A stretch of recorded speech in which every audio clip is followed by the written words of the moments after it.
Hello everyone, my name is Timothy Dobson. I'm a Pharm.D MBA student here at the University of Rhode Island. For today's interview, we have Anthony Aiudi, Pharm.D MBA, a graduate from the dual degree program, and he's here to discuss his experiences and how it has shaped his career he's in today. So thank you for being here. Absolutely.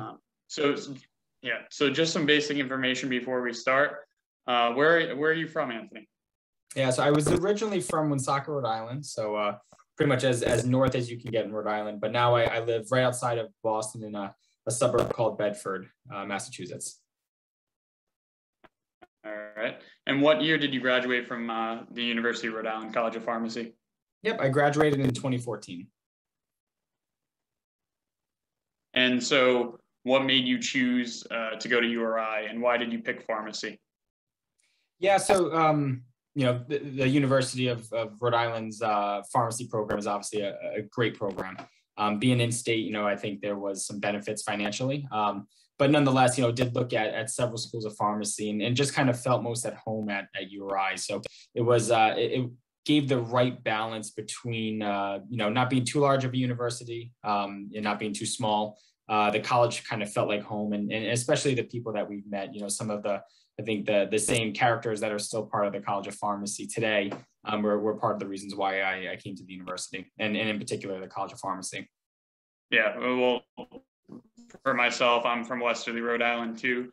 So in state, I thought URI was a great opportunity to expand. My mom actually went to URI pharmacy school, so I'm kind of following in her footsteps. She went on to medical school, but I think I'm going to take another track, getting my MBA as well. But yeah, I think I've learned that definitely pharmacy is a very small world. They say it and you might think it's cliche, but it's really true. But it has been a great experience, and I'm looking forward to what the dual degree program really can open up for me in the future. So why did you exactly choose to, pursue the MBA while you were in pharmacy school? Sure. I think early on in my education, between different internships, APPEs, and even just working at different settings of pharmacy, I think I quickly realized is how important, being well-versed in kind of business is. From day one that you get out of your formal education, you're going to be managing a business. Whether you're a staff pharmacist at CVS, whether you're running an organization, you're a clinical pharmacist in a hospital, everything we do is business. And so you really can't provide good patient care if you can't run a good and profitable business. And so I think kind of having a solid foundation to start a career on was something that I thought would be advantageous for myself and to help separate myself from others that was entering the job market. So I think as everyone can appreciate, there's more pharmacy schools every year, and there's more graduates, and if you can find a way to differentiate yourself and give you those skills that employers are looking for, it can really open up doors for yourself after school. Yeah, that's kind of how I went about going into the MBA program. I thought it was a great way to differentiate myself, and I always wanted to do maybe minor in business, but most students don't really know about this dual program that they offer. Luckily, I had a couple older students that talked to me who have been in the program too, that they were saying this is a great opportunity to get both degrees done at the same time. And this is why we're having this interview right now, is to spread awareness about how to differentiate yourself and have that better business background. Yeah, absolutely. So I guess my next question would be, did you want to get your MBA at URI, or did it matter specifically where you got it, or was it because it was advantageous for you to do it at the same time?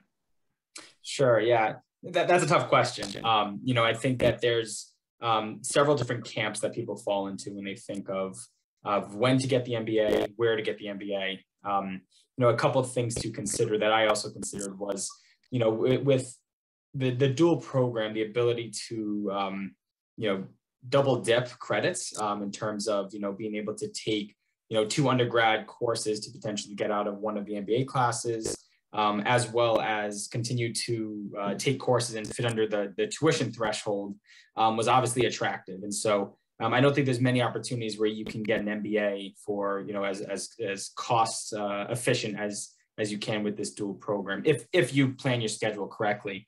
I think some people think, oh, my employer is just going to pay for my MBA. I think that those are few and far in between. I think that, we're at a point in time where, companies aren't being as generous as they used to be, where they say, take a year off, come back. And so a lot of times, at least what I've been seeing is colleagues have been doing nighttime MBAs, paying for it themselves, or using, a minimal kind of tax credit in order to, as a fringe benefit from their employers. But it's not take a year off, go to Harvard Business School, come back and, we'll promote you to a partner kind of deal anymore. I'm not saying that doesn't happen. I just don't think it's as frequent as many people think. There's, the thought of, is there value in waiting and getting the MBA? I think there's some merit to that in terms of, more life experiences, more time being an actual business. But, at the same time, if you, as I mentioned earlier, if you start off with a great foundation in business, you can really see where that can take you, and you'll have that foundation to build from. And, so even myself, having the MBA, being able to, I did a postdoc, being able to focus on clinical research, but then I also was able to take on some business development activities at the pharmaceutical company that I was at. It opened up some doors. It led to me getting a master's in finance at Northeastern University. So I don't think that I would have had those opportunities if I didn't already have that sound business foundation. So I think for me, it worked out, but it's definitely a decision that someone has to think about, because there are pros and cons, again, of doing it while you're in school or doing it later.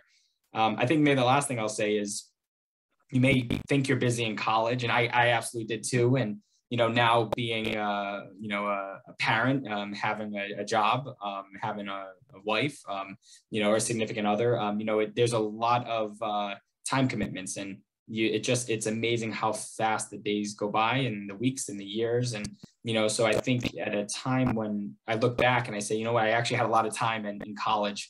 And so I'm glad that I did the MBA, because I could not imagine, not being home right now with a young child and having to go take night classes.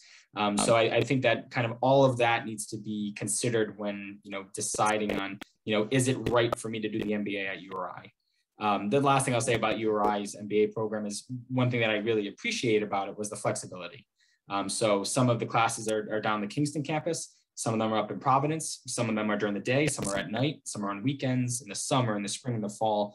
It's kind of all over the place. And so it really gives you flexibility of how you can make that MBA truly your own MBA in terms of what course you take, but also to meet with the schedule between the time that you're on your APPEs, even on your IPPEs, actually it won't be your APPEs. But it's really flexible, and I really appreciated that flexibility while I was taking the classes. Yeah, so I'll touch upon a couple points that you made. So with the URI, the fact that you get 12 credits for your APPE rotations contributed to the MBA coursework is major, and it definitely contributes to the lower cost involved with getting both degrees at the same time. And a final thought would be, people keep telling me, finish up school, because once you start working, it's almost impossible to go back. So I don't know how true that is, and I mean, I'll experience it probably next year, but that's why I did it. I thought, get it done now, so I don't have to worry about it in the future. I also think that the MBA courses that I've taken and I'm currently in have helped me better understand the ABBY rotations that I'm on. I was working at a long-term care pharmacy in North Providence, Rhode Island. I was able to do, some business analysis, of data, of prescription count, transfers in, transfers out, and just being able to do that analysis helped me apply the concepts that I was learning in class to my actual experiences in real life. So I thought that was very cool. So my next question for you would be, how did you integrate the MBA courses into your coursework during pharmacy school? Yeah, so I as I mentioned earlier, I started thinking about the MBA probably in my sophomore year, appreciating that I couldn't really start the courses, I think the formal MBA courses till you're past the 120 credits or in your fourth year. And so, working with the School of Business and with Lisa in particular, was able to think through how I can get some of those credits out of the way by taking 2 undergrad classes. So for instance, I took an additional statistics course. So with the pharmacy statistics and math statistics, was able to get out of the grad statistics course. I took economics. So I think you take micro already, and then you take macroeconomics as an extra. I got out another. And then I think took accounting too, was a way to get out of, I took 2 accounting courses, got out of one of the accounting courses. So already went into the MBA kind of with an advantage of only needing to take 7 courses. And so then, in terms of integration, I'd like to say I tried to balance the courses, but I do remember trying to get it done in time that I actually took, above the 19 credits that it was at the time. And I think I had 20, 23, 24 credits and I paid for those, but it still had allowed me to finish it in time because I was looking at my rotations and just between travel for those rotations, I just knew I couldn't do as much in my 6th year. So I really took that fourth and that 5th year, right, as I could. I took summer courses. I took one course that was, 6 hours every Saturday for 6 Saturdays, and that was a marketing course. It was great, but it was, so as I mentioned earlier, a very flexible program.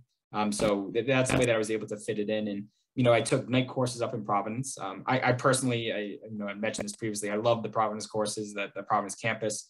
It's a very different environment. And so I took that time of driving up to Providence, taking the courses kind of as I don't want to say an escape, right? But it's just a very different environment than the Kingston campus. And so I think that was, it was great to just kind of break up, you have your pharmacy courses during the day, and then you're a whole other person at night when you go up to Providence and take your business courses. And especially, when you're in your pharmacy courses, a lot of us, phenotypically are the same, right? We're around the same age, kind of around the same personality. When you take the MBA courses, you have individuals that are in their 40s, 50s, who have plenty of life experience and kind of work experience. You have some people that are type A, and then you have some people that aren't. And I think that is a lot more characteristic of the workplace. And so, it teaches you how to deal with people of different backgrounds, different ages, different education levels. And I think that, those soft skills that you learn, not from what's being taught in the course, but just by taking the course, and interacting with the other students, I think is probably the most valuable part of the MBA. Yeah, so I did not double up on classes prior to my rotation. So I have 3 more classes to take. So I'm going to take one, I'm going to probably do a internship over the J term, and then followed by, I have to take 2 classes in the spring. It's definitely better if you get those classes done before the rotations, for anyone that is listening right now, because it is a different environment. When you're working, 40 hours a week, it is a lot more difficult than a normal class schedule with studying and stuff like that. Yeah. And if I can add, if you are lucky enough that you can make it work, where, it's rotations that are more simple, they're local, you can absolutely make your 6th year work. I had a rotation that was in Boston. And so, I was every morning, driving to a commuter rail, taking the commuter rail, taking the T, walking, taking a bus. And so by the time I got home, it was 8 o'clock, and I couldn't take any courses during those 6 weeks. So that whole semester was kind of a semester I had to take off, but I needed that rotation because it was in the pharmaceutical industry. I wanted to get, that's kind of where I wanted my career to begin.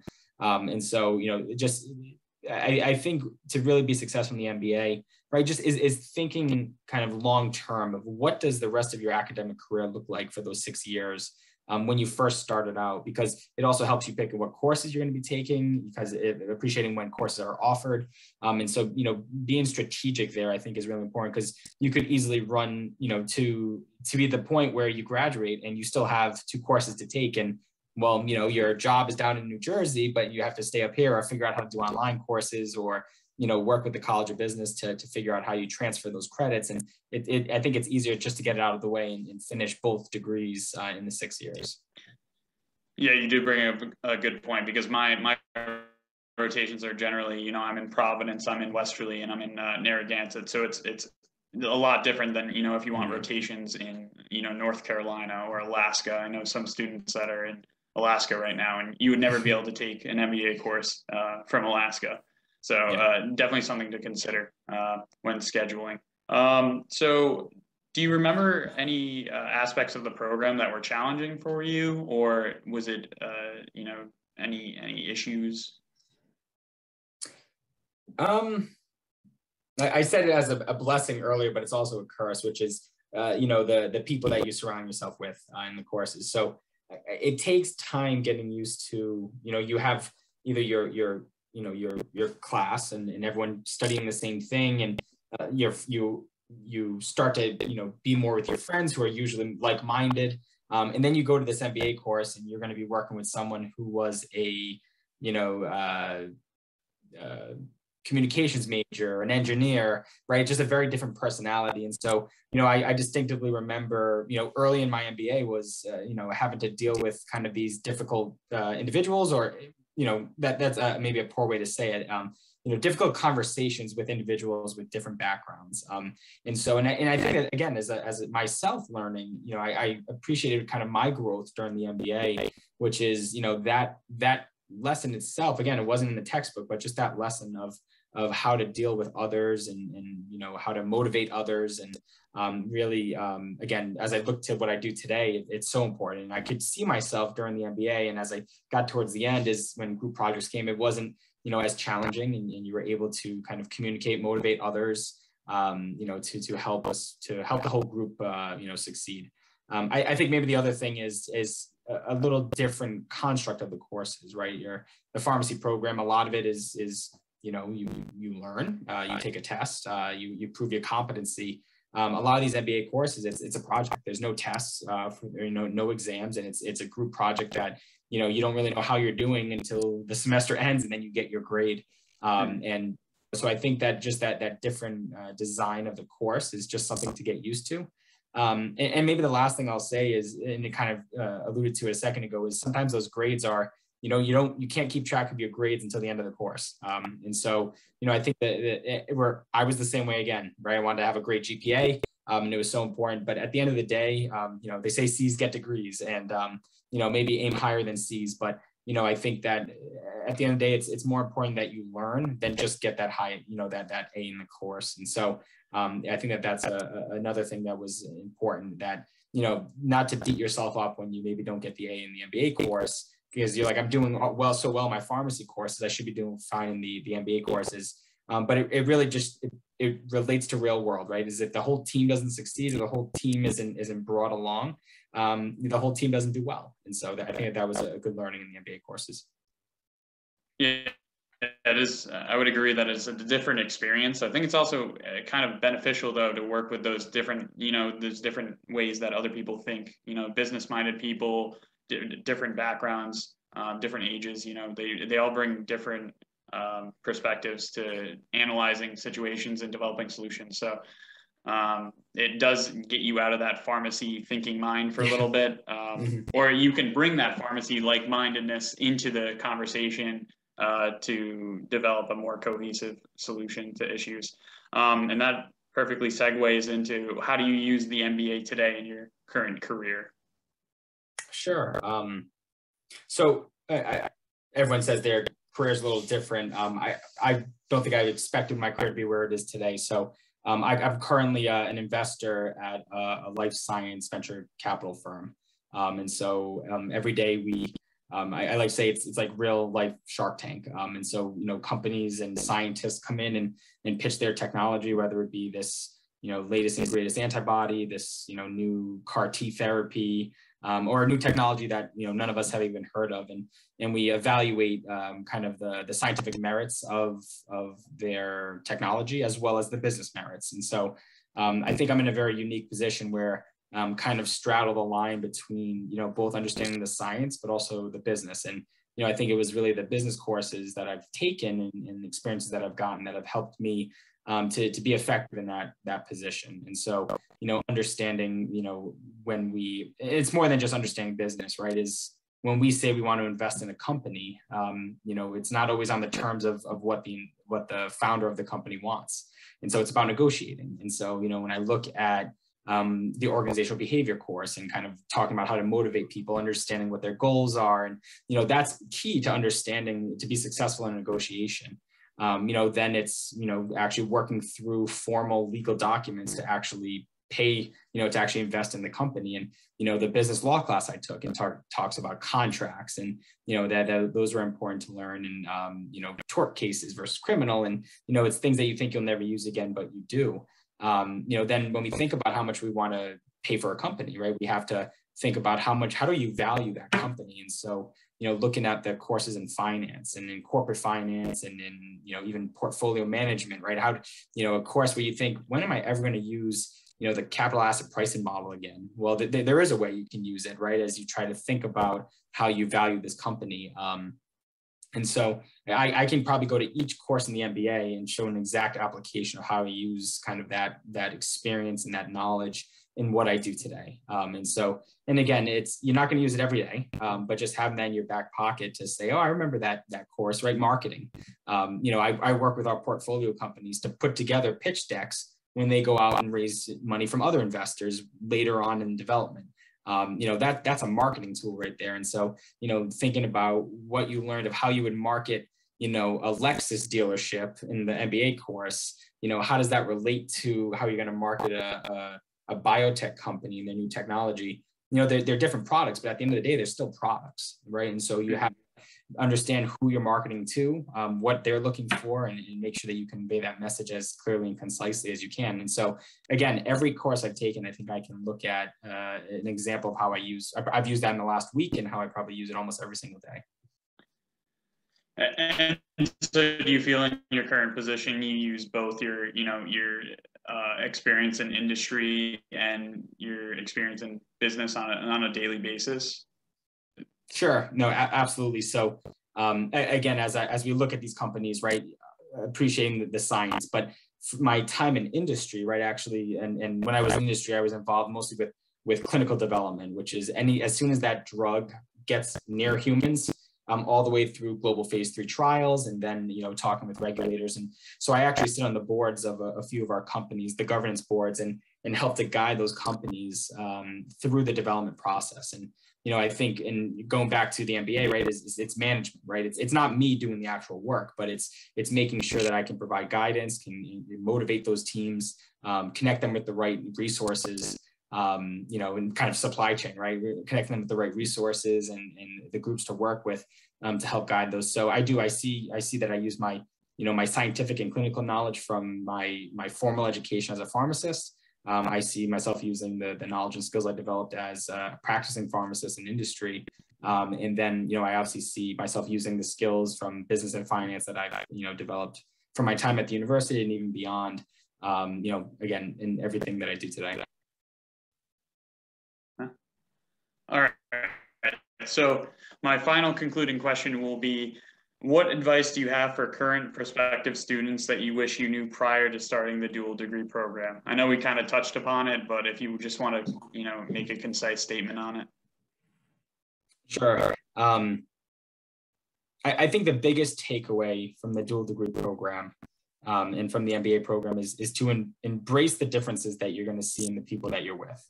I think I learned more just from being around people that are different backgrounds, different ways of learning, different ways to approach business problems than you did in, learning any equation or accounting principle. So I think is be in the room to learn, but also, absorb that environment and the entire ecosystem there, because I think that's where you get the most learnings. And those are the soft skills that no book will ever teach you, but are really important as you get out of school and start to manage people, manage products, manage companies, and it will definitely help to advance your career.